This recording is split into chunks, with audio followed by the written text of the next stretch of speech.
dakiika 14 ezibulayo kwera essaawa 2 katugende mu nsika ebyemizannyo.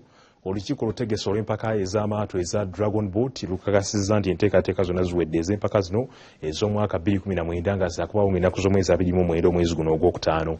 Ttiimu 15 ezigenda okwetaba mu mpaka zino nga 2 ku zo zaakuva butereevu mu nsi eya China era omusasi waffe Beka lw'esaabula 2-2. Mu kaweefube ow'okutumbula obwa Sseruganda wakati wa bannayuganda n'Abachina, amawanga gombi gaatandikawo empaka z'amaato eza Dragon Boat nga zeetabwamu abantu okuva mu mawanga gombi nga zitegekebwa buli mwaka.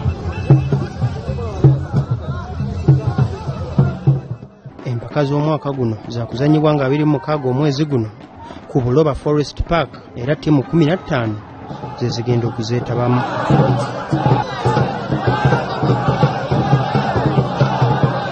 Amyuka omukulembeze w'eggwanga His Excellency Edward Kiwanuka Sekandi agamba nti empaka zino ziyambako nnyo okugatta abantu okuva mu mawanga gombi, ekintu ekitumbula ebyobusuubuzi. Bannayuganda abasuubula n'abaagala okusuubula e China mukyeyambise okutumbula bizinesi zammwe.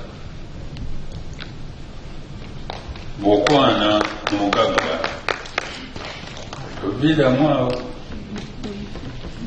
Nange njagala tukwanagane Abachina tubayigireko ate tubafunemu.